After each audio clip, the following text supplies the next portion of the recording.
저는 대통령께서 개헌을 하자 이렇게 요구한 것은 촛불혁명 이후 87년 체제를 종식시키는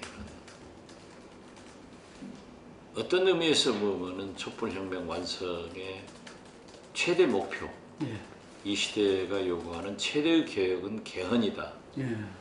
이렇게 생각을 했고 국회에서 이해관계가 상충되기 때문에 합의가 되겠느냐. 그러나 대통령께서 발의보다는 안을 제시하는 것은 좋다 이런 생각을 했는데 지금 현재 국회의 역학 구도상 대통령께서 발의하더라도 통과가 되겠느냐. 그래서 저는 좀 국회하고 청와대와 좀 합의할 수 있는, 더 논의할 수 있는 기간을 가지고 있으면 좋겠다. 저건 빤할 빤지 아닙니까? 26일 가지고는 뭐 그동안 어렵다는 이야기죠. 지금. 그렇죠. 왜냐하면 근본적인 문제가 해결되지 않고 있는 거예요. 물론 문재인 대통령께서도 대통령 선거 때 또 다른 사당 후보들도 다 6월 지방선거에 국민투표를 붙일 수 있도록 하자. 이건 합의됐지만 사실상 권력구조 개편이 가장 필요하다. 또 MB의 저런 사태를 보더라도 우리나라 전직 대통령들이 다 너나 할 것 없이 불행한 헌정사의 기록을 남기니까 이 제왕적인 대통령의 권한을 즉 권력구조 개편을 요구했는데 그게 아니라고 하면 도저히 어려울 것이다. 저는 그렇게 봅니다. 물론 국민들로부터 국회의원들이 전혀 배척의 대상이 되니까 청와대마저도 국회의 권한 강화를 위해서 하는 것 아니냐 하는 것은 지극히 여론정치에 호소하는 것이라고 저는 봅니다. 누구나가 제왕적 대통령의 권한을 분산시키자 하는 것이었는데 지금 문재인 대통령의 지지도가 원체 고공행진하니까 이번 개헌만 하더라도 4년 연임 대통령 중심제 여론조사의 지지도가 더 높더라고요. 그렇지만 그것은 아니다. 저는 그렇게 봅니다. 그리고 현실적으로 분권형은 그 대통령 권한과 이걸 분권하자는 거였는데 이제 지방 분권으로 들어갔는데 그 지방 분권은 또 찬성하는 거예요. 그래서 저는 우리 민주평화당 의총에서 또 공개적으로 개헌과 추경에서 우리가 정확한 얘기를 내서 정부를 존재감을 또 청와대 민주당을 한번 이끌어 봐야 된다. 그게 저는 일단 4년 연임제의 대통령안을 테이블 위에 놓고 더 시급한 연동형 비례대표 등 선거제도 개편을 차제에 반드시 이루어야 된다. 이런 얘기를 했는데 뭐 이원 집정제건 내각제는 현실적으로 제가 보더라도 정경유착의 위험성이 있으니까 하는 게 좋다 그런 생각, 안 하는 게 좋다 그런 생각을 봤는데 거기에서 만약 문재인 대통령 고집대로 이걸 밀고 나가고 민주당 내부에서도 처음엔 그거 아니었어요. 네. 뭐 솔직히 얘기해서 네. 정세균 의장 안도 그거 아니었고 네. 그런데 그렇게 간다 하면은 일단 국회에서 3분의 2가 불발되죠. 네. 그러면 개헌의 시기를 놓치는 거예요. 네. 이것도 저것도 안 되는데 네. 그런 생각을 문재인 대통령께서 가지셨다고 하면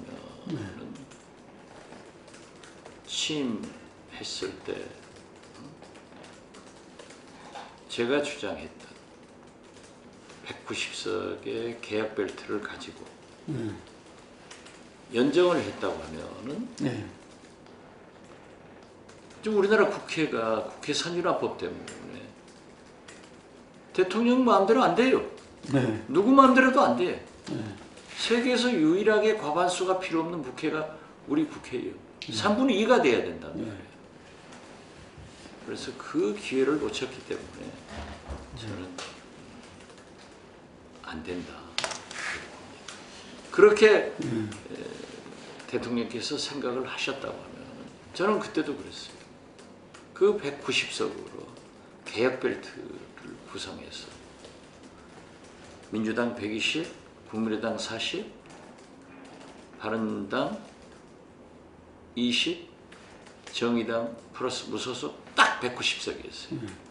그러면은 180석을 넘는. 그래서 예를 들면 검찰 돈봉투 사건 때문에 문재인 대통령이 시원한 인사를 했단 말이에요. 사이다 인사를 해서 국민이 박수를 보내는데 이번만은 법과 제도에 의한 개혁이 이루어져야 되기 때문에 이 190석으로 국회 선진화법부터 방송, 언론 모든 것을 개혁해 나갔으면 개헌까지 되는 거예요. 지금은 어렵다고 생각합니다. 네. 그래서 제가 왜 큰 그림을 못 그리냐 했던 거예요. 그랜드 디자이너가 없다는 거예요. 그죠. 어려울 겁니다. 네. 왜냐하면 그 탄핵은 원체 박근혜, 최순실의 국정농단이 명명백백하게 드러났기 때문에 촛불이 탔지만 이 개헌 문제는 제왕적 대통령 권한을 분산시켜야 된다 하는 국민 여론도 많기 때문에 지금 문재인 태풍 때문에 4년 연임 대통령 중심제가 되는데 그렇다고 하면 국회에서 안 되죠. 그것이 가장 문제예요. 제가 모두에도 말씀드렸지만은 모처럼 개헌은 모든 역대 대통령들이 후보 때는 약속하고 대통령 대선은 안 했단 말이에요. 근데 이번이 87년 체제를 종식시킬 수 있는 가장 좋은 기회인데 이 기회를 놓치면 참으로 어렵다.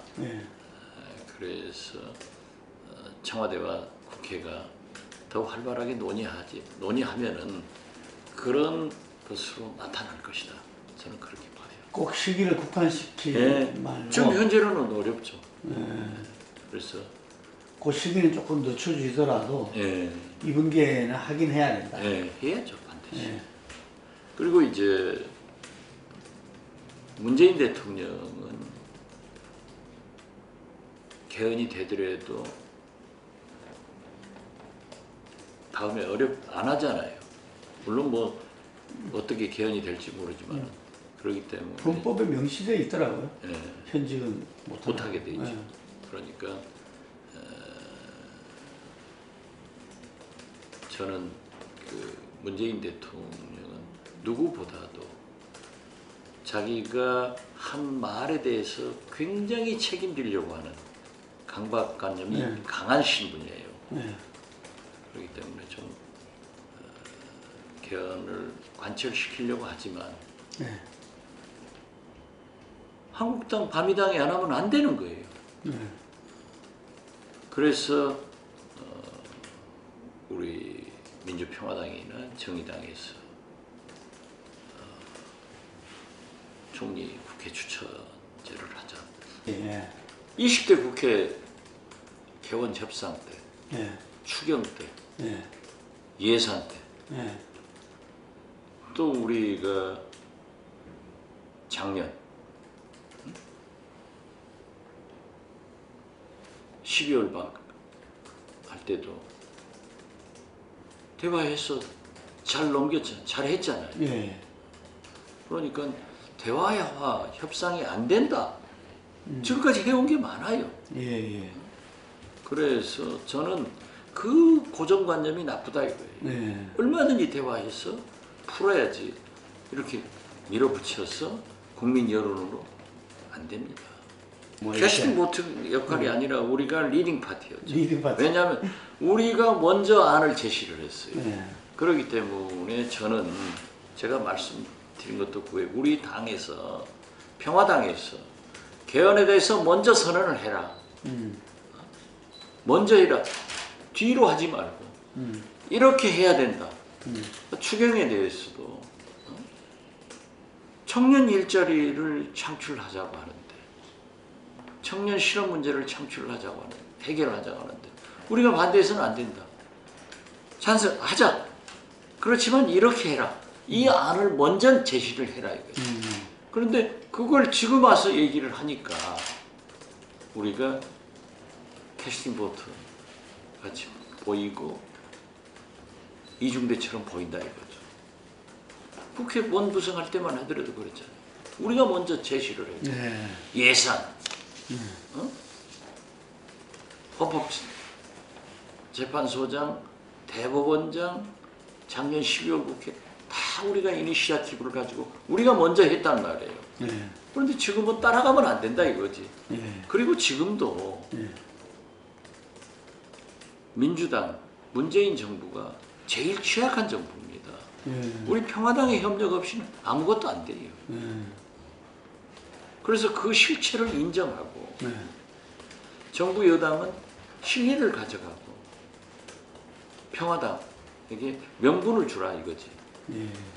아직까지 제가 그래서 처음 반대를 했어요. 제가 유일하게 반대를. 우리 의원들도 몇 사람 현재도 반대를 하고 있는데 공개적이건 비공개적이건 좀 물밑 대화를 해가지고 또 여러 가지 정부 현실을 보아서 해야지. 우리는 정체성과 가치관 때문에 민주평화당을 창당했다고 하면 과연 정의당과 같은가? 또 국민과 당원들은 어떻게 생각할 것인가? 그런 것들을 좀 조율을 해서 해야지 불쑥 던져놓고 내가 엊그제 정의당한테도 하기로 했으면 상대방을 배려하고 서로 존중을 해줘야지. 정의당에서 뭐 우리한테 좀 심한 비난을 한다고요. 그러면 되겠느냐.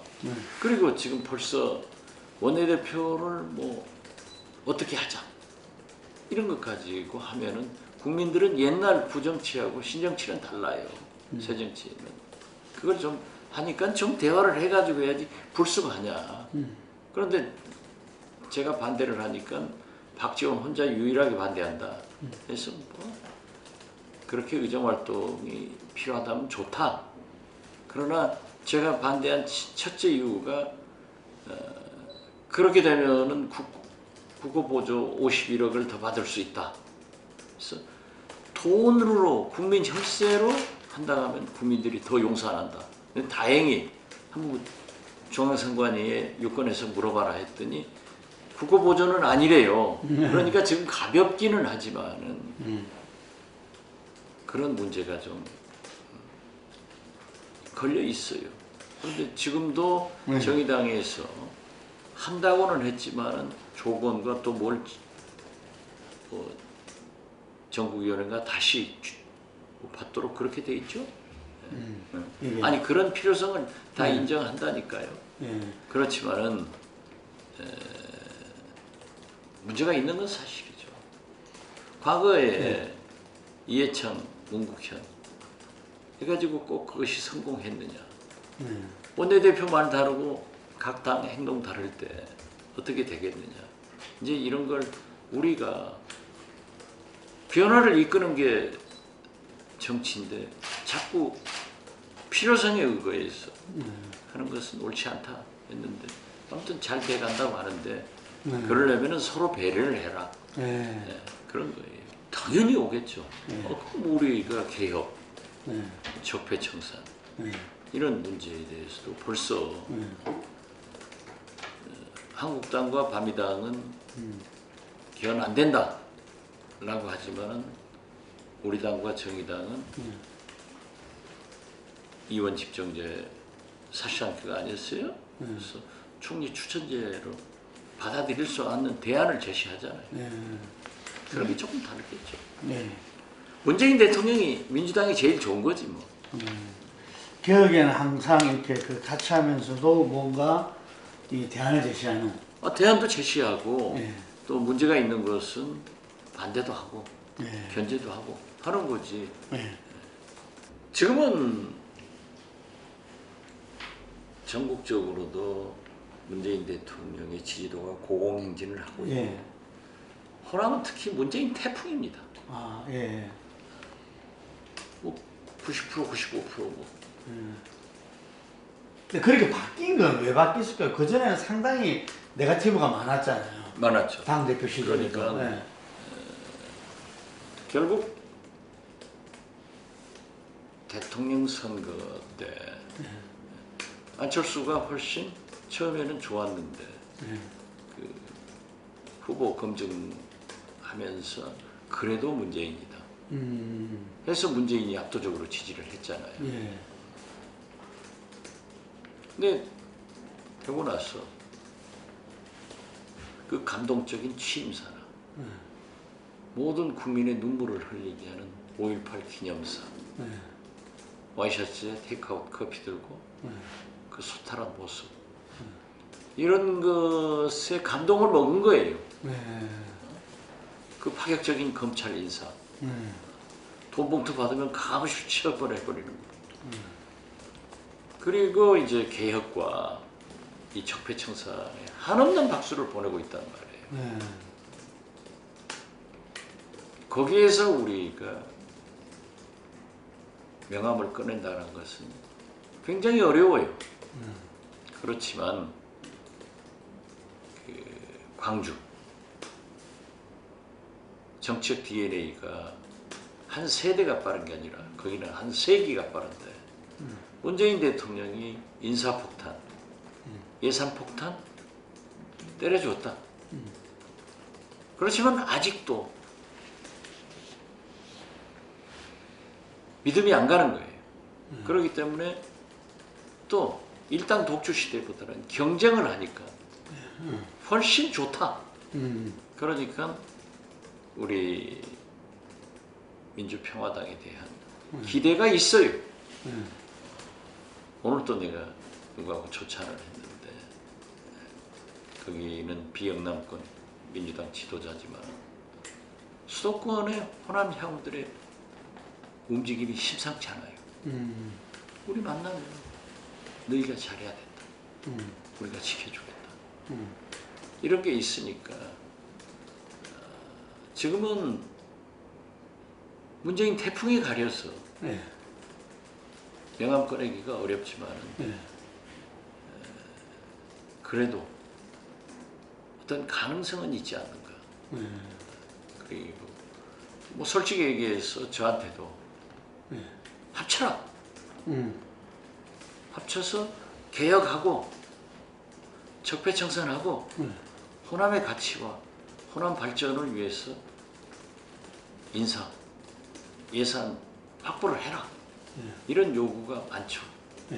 많지만은 정치란 게 명분인데 우리가 민주당에서도 우리를 달갑게 생각하지 않지만 우리도 그렇게 할 수는 없죠.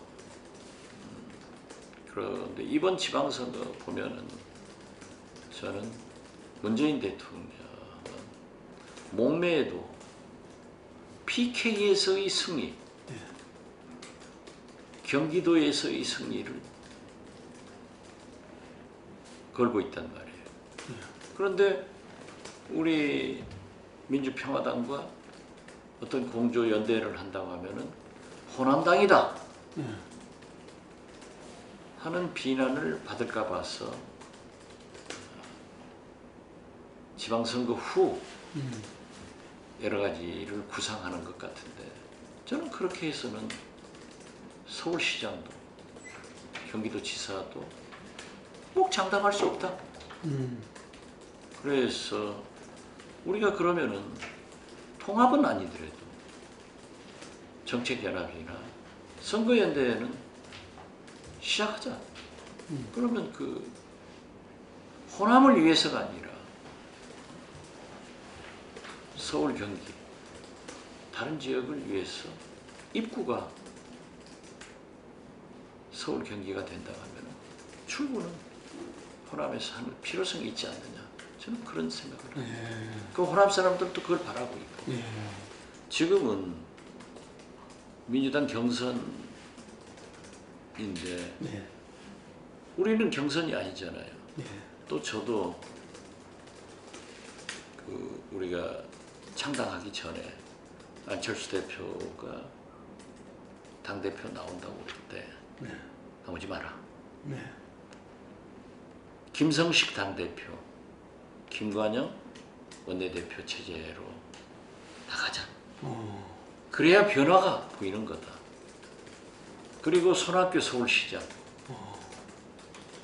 안철수 부산시장, 천정배 경기지사, 정동영 전북지사, 박지원 전남지사, 광주는 다 안 하려고 하니까 밀고 나가자. 이 5명이 전면에 서서 김성식 대표와 김관영 대표의 원내대표의 울타리가 되면서 우리가 전면으로 나서면은 존재감을 확인할 수 있고 괜찮다. 그리고 지방 단체장들은 정당의 지지도보다는 인물이 우선한다. 그것이 조순, 고건 아니냐. DJ가 그분들을 영입했을 때 정당 지지도 비교해봐. 형편없었지만 우리가 결국 이겼다. 그 후 오세훈, MB, 박원순 다 인물은 더 나았다. 그래서 그렇게 해보자. 그런데 안철수가 안 했잖아요. 이니 뭐 절대 그 전부터 안 한다 하니까. 아무튼 그때 그렇게 나갔으면 우리가 지금 어떻게 돼 있겠어요. 결국 변화를 못 주고 그때 제가 가자 했는데 다 안 대표가 나와버리니까 작년 여름부터 내가 전남, 광주, 전북을 특히 전남을 막 다 돌아다녔어요. 그러나 내가 전남지사를 출마한다 이런 공식적이나 이런 얘기는 하지 않았지만 지금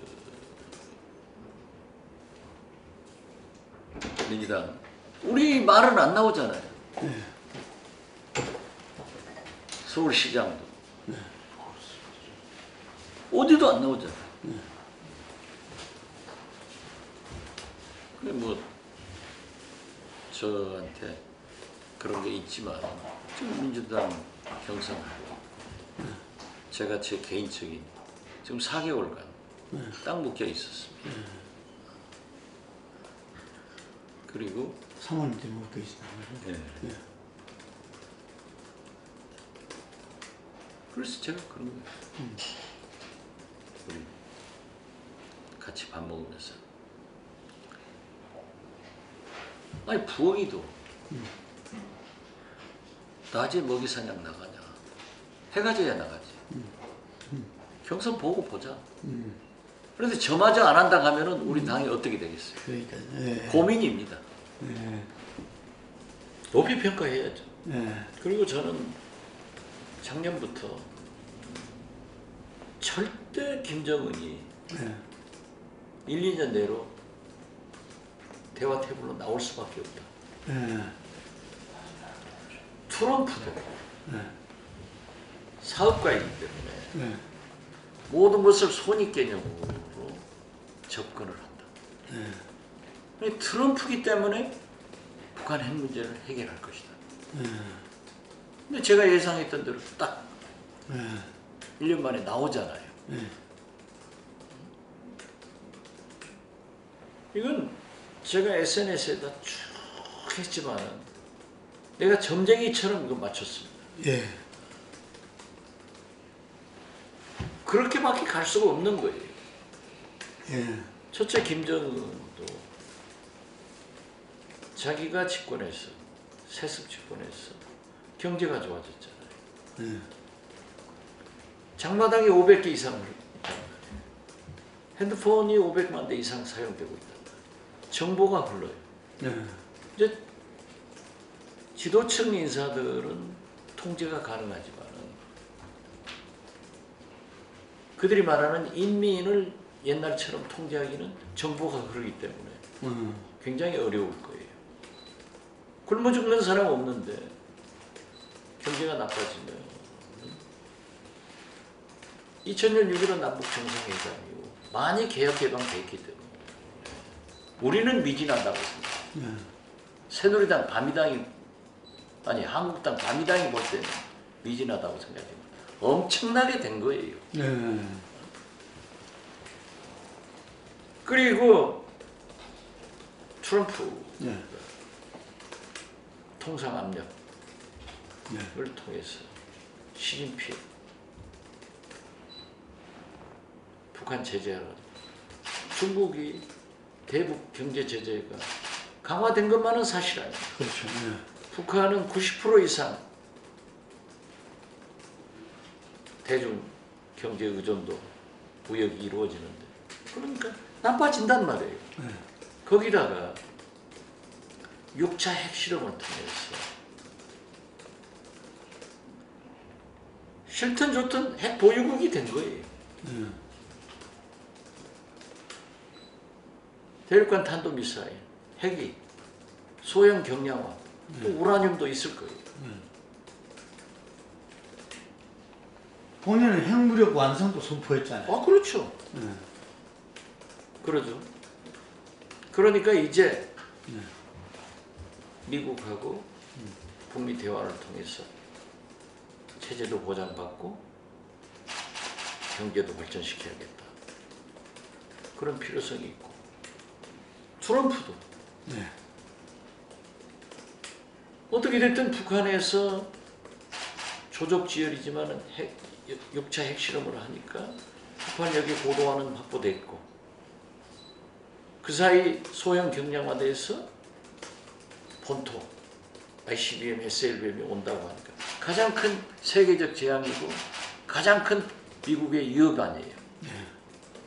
또 거기다가 핵 확산을 시키면 가장 큰 문제랍니다. 그러니까 저거 해결해야 된다. 그러니까 손익 개념이 분명한 비즈니스맨, 세일스맨 아니에요. 그래서 나는 트럼프는 세일스텐트다. 세일스맨 프레지던트다. 세일스텐트. 세일스텐트 하는데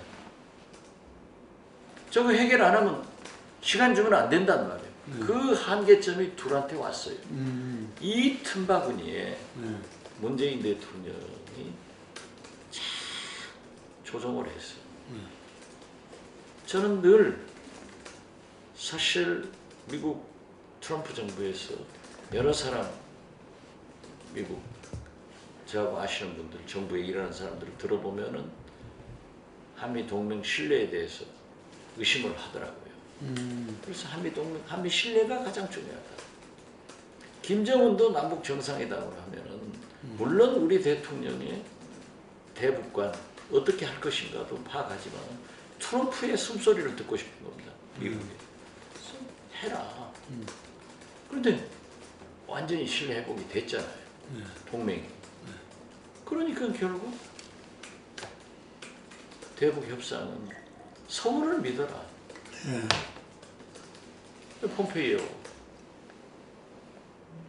이렇게 되고 트럼프니까 틸러슨 자르고 폼페이오 헬스벨 다 그 팀들이 움직인 겁니다. 코리아 센터가 짜잖아요. 올 수밖에 없어요. 그걸 문재인 대통령이 아주 잘했으니까. 자꾸 그 전에도 제가 그 얘기했어요. 문재인 대통령이 자꾸 대화를 제의하면은 북미 간에 싸우고 있지만 김정은도 늘 생각할 거란 말이에요. 비총이라도 쏴대면은 경제가 어려워졌다. 나는 핵을 보유했다. 문재인이 대화를 미국이 될까? 확신선거고 이번 평창 동계올림픽을 통해서 나는 문재인 대통령이 동계올림픽 개막 전에 기차 속에서 미국 MBC 기자하고 얘기할 때 한미 군사훈련 연기를 요청하겠다. 저게 미국과 합의 없이 그 말을 하겠어요? 그럼 미국은 막 떠들어댔지만 되잖아요. 또 평창 동계올림픽이 북한이 참여 안 하고 미사일이나 쏴댔으면 강원도 동계올림픽 됐을 거예요. 누가 원하요? 김여정, 김영남, 김영철, 최희. 김영철, 최희는 안보리 제재 대상 인물이에요. 미국이 움직여서 오게 하잖아요. 수백 명의 응원단, 예술단이 오잖아요. 안보리 제재가 사실상 없어진 거예요. 미국 제재가 유예된 거지. 우리 특사단 갈 때도 제가 그랬습니다. 드림팀이라고. 미국을 의식해서 정우영. 대북 문제를 제일 잘하는 통일. 참, 그 김상균 3차장이 굉장히 훌륭한 친구입니다. 되잖아요. 김정은이 그 허를 찌르는 제안 보세요. 그게 사실상 지금은 북한의 그 모라토리움이 지금 되고 있는 겁니다. 모라토리움 1단계에 진입된 거예요.